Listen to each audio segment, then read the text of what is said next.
guys, welcome to Season 2, Episode 7 of the Endpoint.ROG Academy. Today we're going to be talking about multiple things in regards to the direction of the team, the direction of the new content that we're going to be bringing out, and explain some other little small things as well. So, to get started, I'm going to explain a bit more about Dom. The guy that I previously spoke about in the last episode. You know, he came in and filled in for the team. He was essentially under a trial for the last ECA season. We come and made the decision in the end that we want to extend that trial for this season and make him feel more a part of the core team.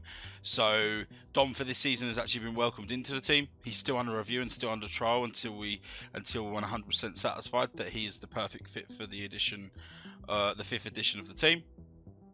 In general, I really like him as a kid. As a player, he's fantastic. He's very open to feedback, you know, and I think he's more than worthy to get that extended trial and to get more of a chance to really prove himself within the team and within the community and whatever else, ESEA, and to come in at such short notice and to instantly get into theory and to get down what we do as a team and to come in and fill that role of our player that we lost at the start of the season.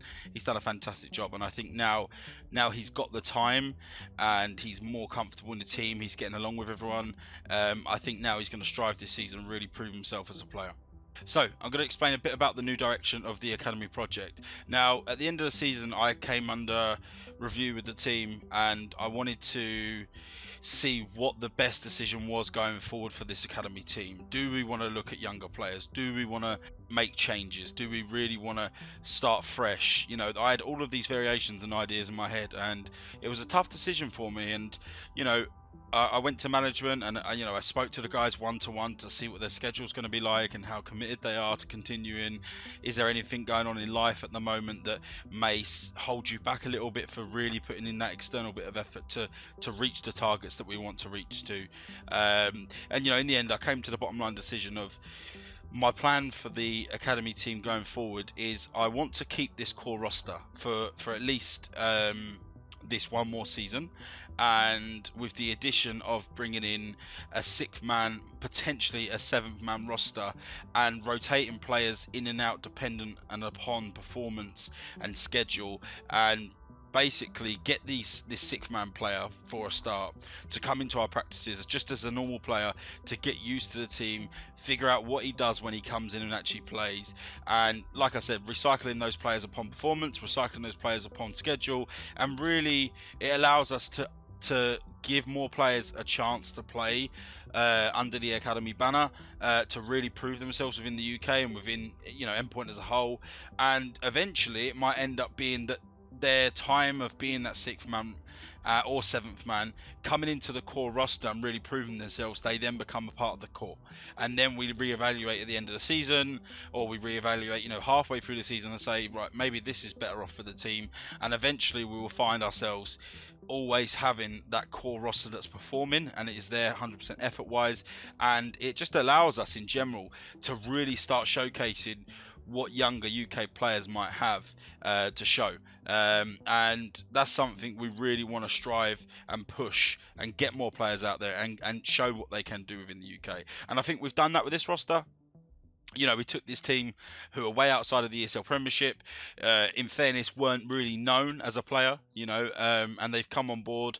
You know, we've had 2 seasons, and within 1 season we made main. We finished the ESEA main season 8-6, 1 game just short of playoffs, which was really unfortunate, especially with everything that went on during that season. And I think now with this core roster we can really strive and aim towards making ESEA main playoffs, and with the additions of the 6th and 7th man roster we can start implementing them in to external tournaments that people can't play because they have a busy work schedule or a busy, you know, social life, that things that they have planned. We get to implement this 6th and 7th man player to come in and play with the core roster and really start to show ourselves what we can add to the team in a month's time or 2 months time, and that's the idea that I want to go ahead.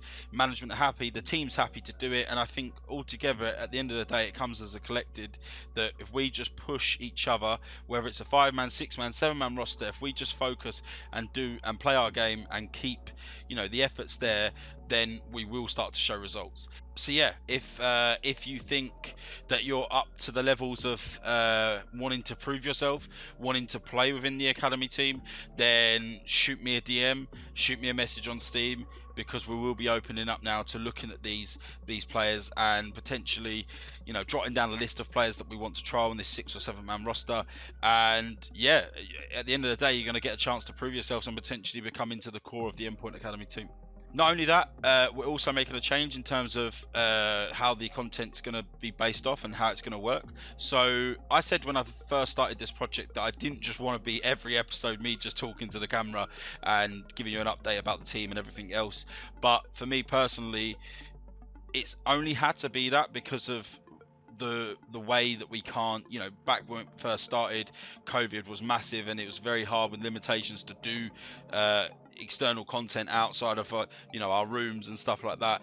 I added a couple of like fun sort of videos, 2v2 challenges, which was fun, but my whole idea was actually giving the community, giving the UK scene and anyone else that watches Endpoint and the academy team, giving them a real feel of how a team works and how a team works behind closed doors, the highs and the lows. And that's still what I want to strive for. And you know, we had a brainstorming about this and how we can approach it, especially with the limitations still with COVID and vaccinations and traveling and stuff like that. And we've come up with a really good idea now to start pushing out content that's going to be much more enjoyable to watch, not just my face, even though I know you love it, all of you love my face every single episode, but we've come up with a base foundation of what we want to strive for, and in the next episode you're going to start to see that, and I'm really excited to do it. And basically what it's going to be is you're going to get more of a feel behind the closed doors. You're going to get more of a feel of like pre-game chats, pre-game, you know, questions to the players, how they feel, how we prepare for a game, how me and Clay do one-to-ones, you know. So yeah, I'm really excited for that. I'm really excited to see how it plans out, and that's going to start from the next episode.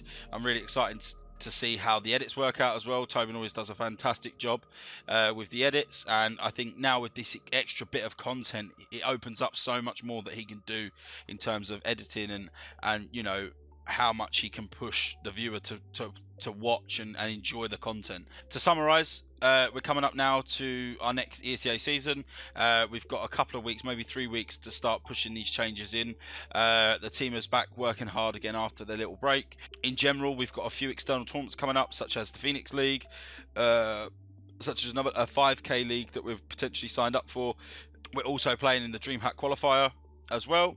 And yeah, just in general, there's a lot of CS coming up and I'm really excited about it, and especially to see how this new path is going to work and how it's going to, you know, benefit the team in the long run. And I'm excited to see how players are actually going to be able to showcase themselves and get that chance. You know, even when we first started the project and I can only select five players, there's so many players that were so close to making the team, and they've now gone on to do fantastic things. You know, they're playing in main, they've made advanced. One player that was in the project, there's a few players that are performing really well, and it's good to see, man. It's good to see that they just didn't need this project to go far. But now with this 6th and 7th man direction, we're actually going to be able to see more players come in and really show themselves and just boost the team. Now we're going to have a couple of the academy players talking about their recent experiences in the ESL Premiership with the main team, which is an amazing thing to see. As I said in the previous episode, it's so good now to see my players actually playing within that top team and, you know, getting the chance to really prove themselves.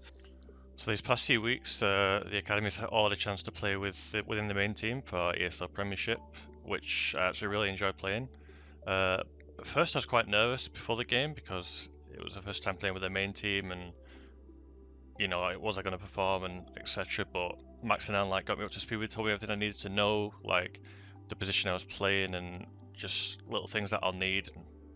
And then coming to the game, I felt comfortable. The opponents we had wasn't very good, but you know, it was still a good experience to play with the main team. So yeah, I stood in for the main team in EPS against Phoenix. Don't know when it was now, a couple of weeks ago. We won 16-8 on Inferno.